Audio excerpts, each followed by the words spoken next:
Welcome to Beyond the School Gate. For those of you who are new around here, my name is Ruth, and this podcast aims to share the varied experiences of women in leadership, to talk about what we do beyond the school gate, the good, the bad, and the funny.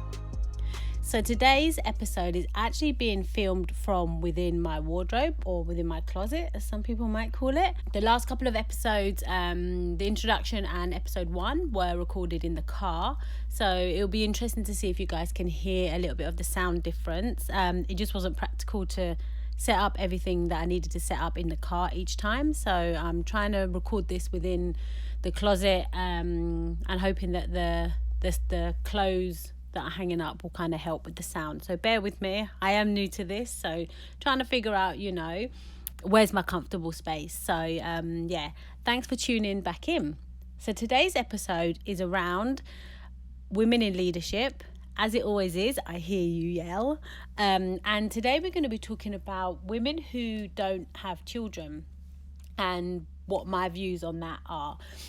When I thought of this as a topic for the podcast, I initially thought literally the podcast is going to be less than 5 minutes, because my view on women who choose not to have children is it's their life and that's your life and you do what you want to do. I've chosen to have children, and some people choose not to have children, and that's okay. So I thought, probably going to be a really short podcast, because most things, for those of you who actually know me in real life, I have views about most things, and I have an opinion about most things, which is why when I told a lot of friends that I was thinking of starting a podcast, they were like, oh yeah, well, of course you would. That makes complete sense. You talk and you like to talk and you like to connect with people through talking, so of course you would.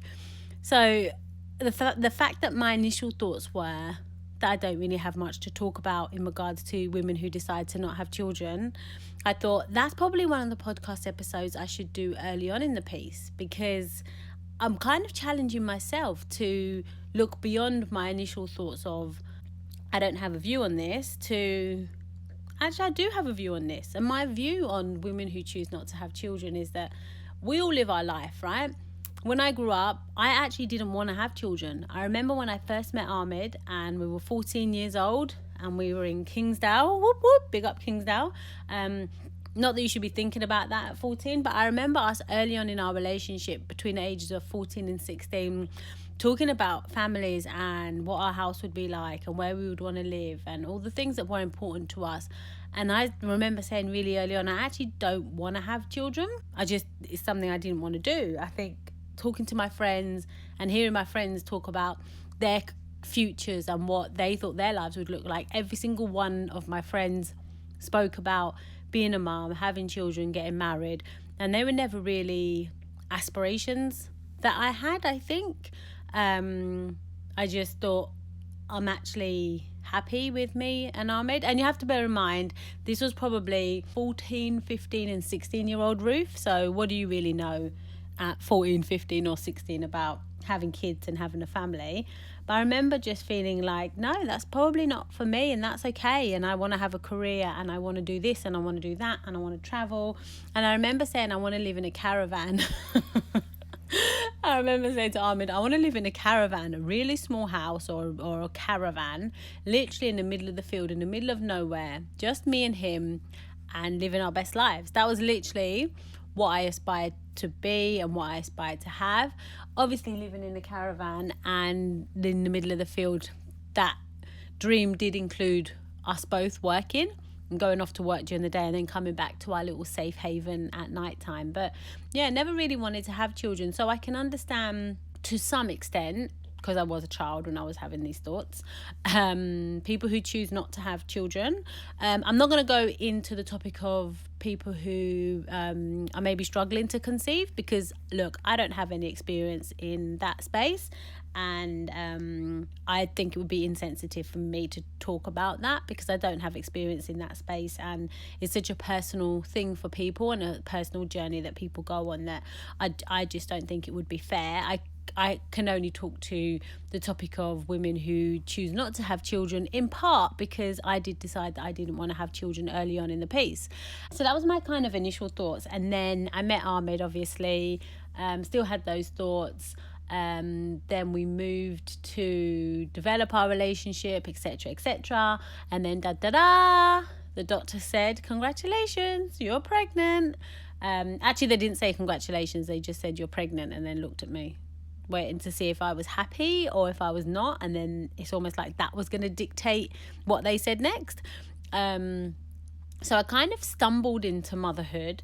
And I remember worrying really early on in the piece around, would I be a good mum, and would I have those maternal instincts? I kind of didn't have that naturally built in. I'm the youngest child of 5, so I've got 4 older brothers, and obviously a mum and a dad, and I kind of grew up proper typical youngest child, so completely living my best life, playing by my own rules. My mum always said I danced to my own beat. I did what I wanted to do.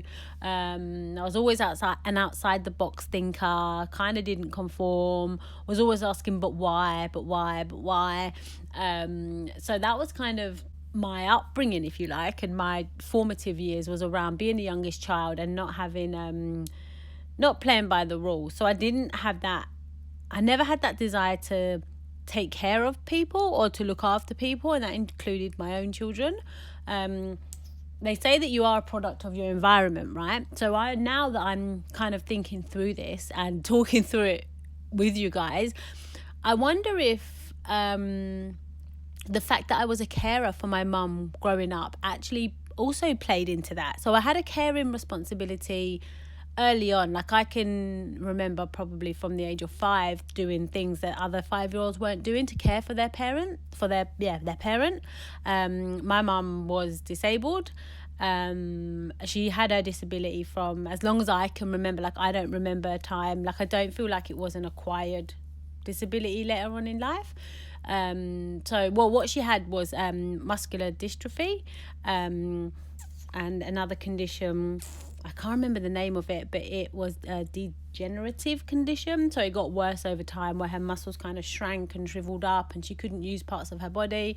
So I remember early on, like, helping my mum with bathroom stuff, or helping my mum wash, or I remember going to the shop for my mum and cooking for my mum and making dinner and making breakfast and things like that. And like, she tried, obviously. I'm not saying I did all of it, because I definitely didn't. But I remember my brother and I doing a lot of stuff around the house that maybe other kids didn't do because my mum couldn't do it. And I remember, as being the only girl, it was just a natural thing for me to do some of those personal hygiene things for my mum, because it's my mum, and it wouldn't have been appropriate for the boys to do that, so my brothers to do that, so I kind of did that. So I wonder now, as I speak through that, I wonder if that's probably why, maybe a contributing factor as to why I didn't want to have children when I was younger, because I didn't want that caring responsibility. And in some way, in some subconscious way, like, my mum's passed away now. She's been gone for 12 years, and I wouldn't have changed anything. Like, I would do it all again 100 times over. Like, your mum is your mum, right?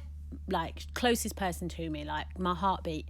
So I wouldn't change any of that, but that probably did have a part to play in why I would say, look, I don't really want to have children, and I want to just kind of live just me and Ahmed. So that was my initial thought behind it.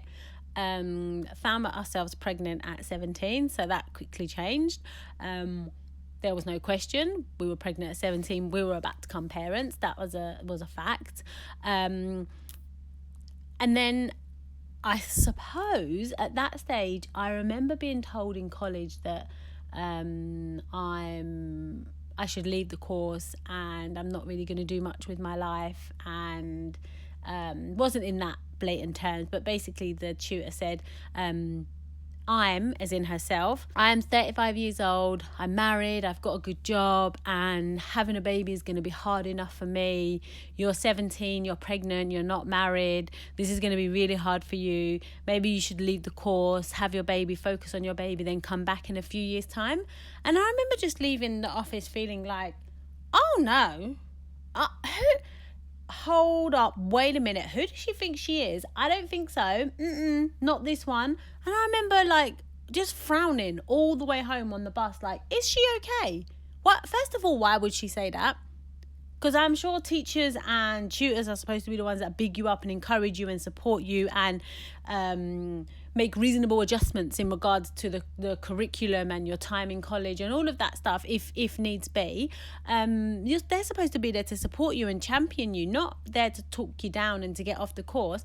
And I was predicted top grades across all of the units. So it's like, well, you clearly know I'm capable, and because I'm pregnant, you think that I should just, scurry off and be someone else's problem. And I kind of thought, wow, I was disappointed. And I think I was more disappointed that this came from another woman to me, because I thought, wow, you had a real opportunity here to mentor me and support me and to do all those things that tutors do and teachers do for students that are in their class, and to really kind of just support me to continue and to tell me how important education is. And education was even more important being pregnant at 17. Like, surely her thing should be like, right, chick, you've got to be here, you've got to do this, you've got to smash this, and like motivating and kind of trying to encourage me to stay on the course and do my thing, because in 9 months time I'm gonna have a little one to look after. So I remember just being like, wow, that's not a woman looking after another woman, and it kind of blindsided me a little bit. And I just thought, no, do you know what, I'm going to use this as an opportunity to not only finish the course but smash it and get top grades and show you, this girl can. Do you know what I mean? I feel there was a little bit of, I don't want to go too much into this space. And by the way, I do have a cup of tea, so if you hear me drinking, that's what it is. Chamomile tea. Look, I don't want to go too much into this space. I think there was a level of, let's just say, she was about 35, so middle class, white lady in a professional job, and I was a brown girl from a council estate, multiple siblings, single parent household. I think there was a certain amount of, well, look where you've come from, you're probably not gonna do much. Look, I don't want to put words in her mouth because that's unfair, but that's how she left me feeling, was, well, you weren't going to be anything anyway, so, you've just shown that you're not going to. And I just remember being like, wow, I never want to make anybody feel like that. So she really pushed me to keep going with the course, and she really pushed me to really think about what career I wanted to do. And as I look back now, I like to see the best in people. So whilst I do think there was a level of prejudice happening there, I like to reframe that, and I like to put it in the way of, she did it because she wanted to motivate me, and that was her way of motivating me. That reverse psychology type of vibe. I like to frame it in my head in that way, because I don't like to think the worst in people, and I think that it almost doesn't matter where she was coming from, right? Because for me, I took that as no, actually, I need to do more and be more, so my daughter can have more and be more, and I can show her how to have it all. That whole phrase of, can we have it all? My objective, I suppose, from that meeting was, I want to show my daughter that you can do anything, and you have children, you can do anything. You don't have children, you can do anything. And I think that we found ourselves pregnant at 17, but equally we could have not found ourselves pregnant at 17 and ended up not having children.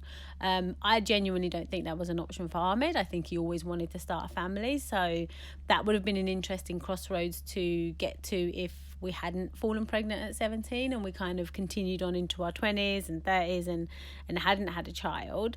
I think there's an interesting narrative that happens in the media, and two, almost subtly in the workplace. So I'm not going to talk about my two most recent workplaces because I don't think that's appropriate. But if I go back to, I suppose, earlier on in my career, you do see a lot of people side eye, and there are like comments and almost like a screwing up your face type business when people don't have children, especially when they get to a certain age.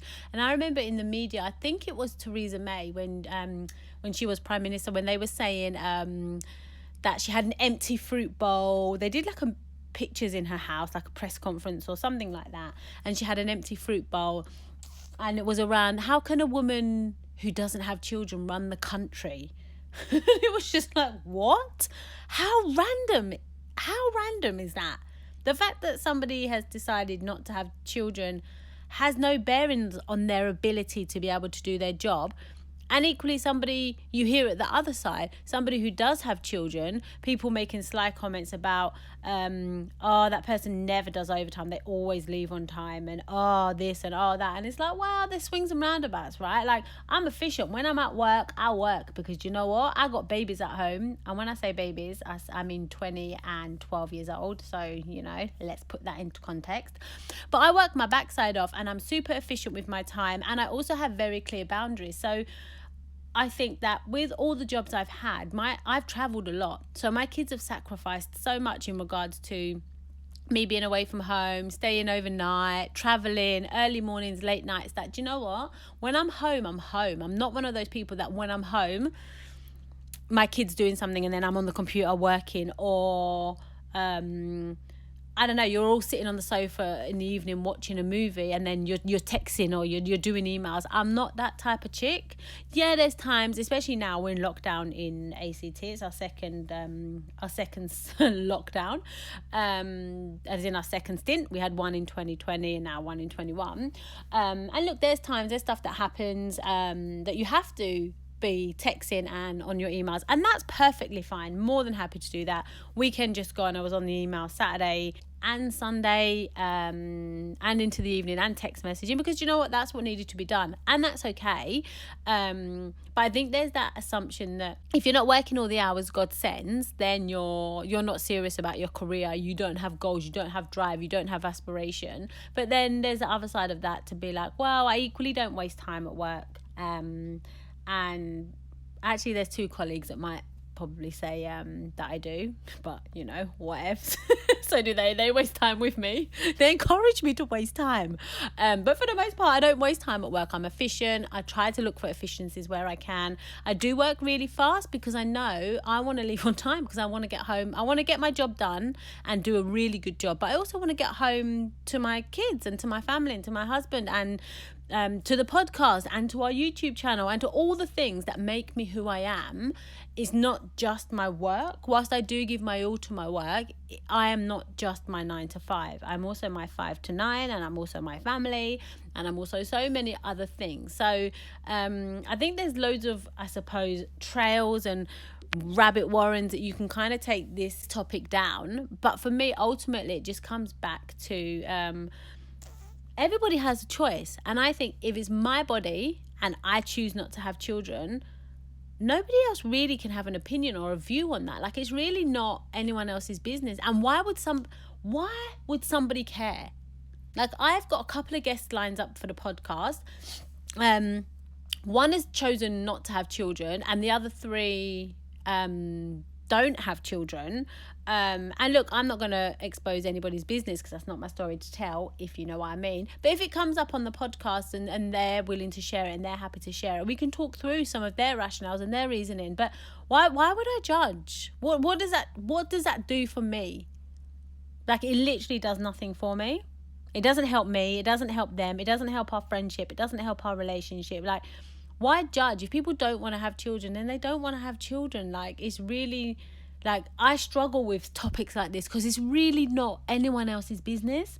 And equally, if I want to have 27 kids, if I'm supporting my kids and I'm looking after my kids and I'm loving my kids, once again, why is it that in 2021 we're so consumed with, this is turning into a rant, sorry, it wasn't supposed to be. However, why are we so consumed about what other people are doing? Why are we always trying to keep up with the Joneses and look at what the Joneses are doing? Do you know what I mean? Maybe the women who don't choose not to have children look at me and they're like, oh, thank God you're doing it, so I don't have to. I really don't want to. And you're going to keep the population going. Go Ruth, yay. Maybe that, or maybe they look at me and think, oh, you fool. Or do you know what I mean? Or maybe they don't even care. Maybe they're not even looking at me. How about that? How about No one's looking at each other, and everyone just stays in their own lane and they just mind their own business. That's probably the best, for me, the best way to sum it up is if we all stay in our own lane and we all mind our own business and we all don't try and make somebody else feel bad for a decision that they've made in their life, if they're not hurting anybody. I think that's the thing. And I also think that this podcast is about women in leadership. So obviously we're talking about women who choose not to have children.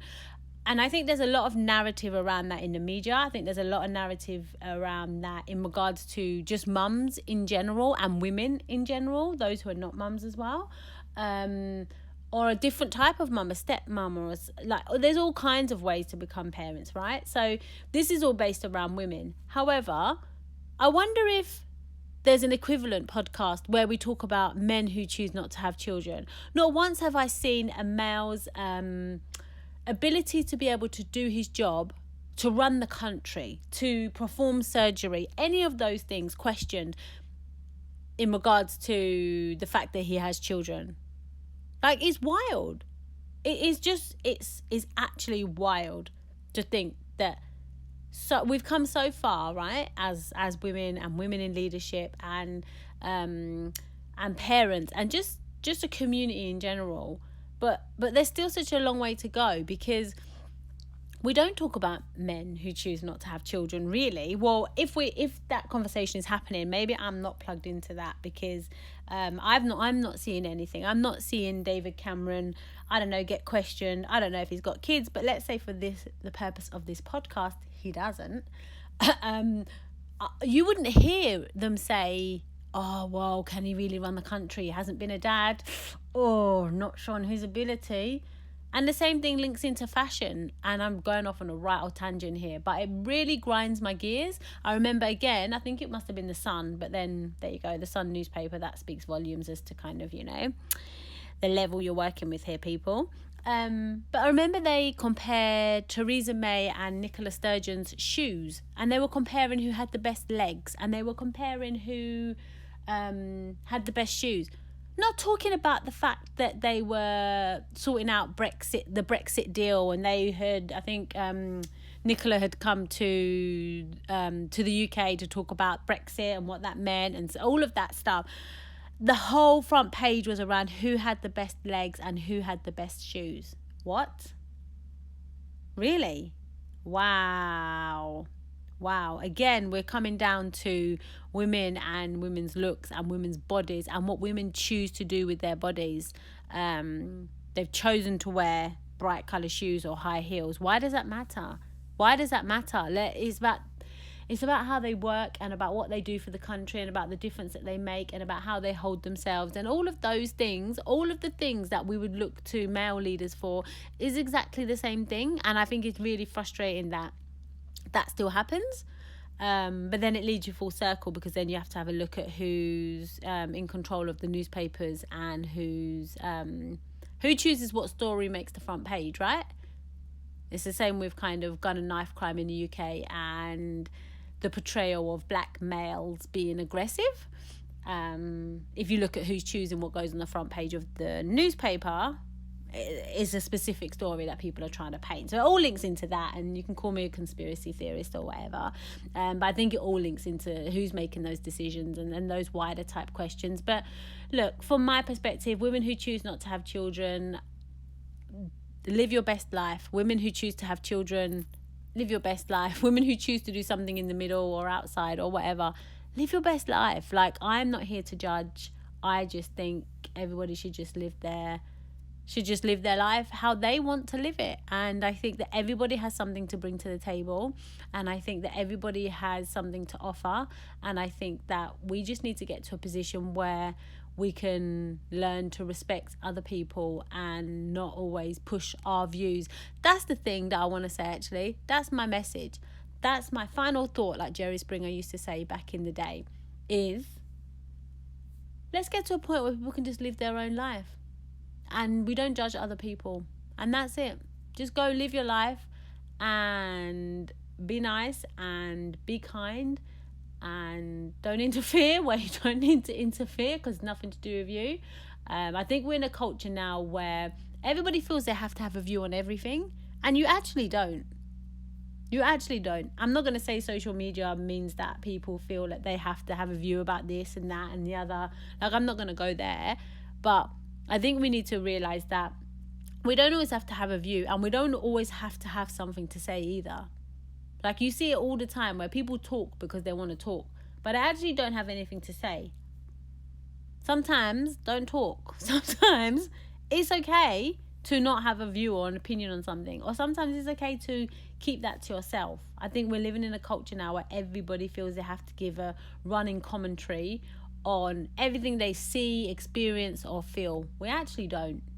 No one's asking for it most of the time, and I'm sure nobody cares most of the time either. So yeah, my final thoughts would be nice, be kind, stay safe, and where you can, always add value to another individual's life.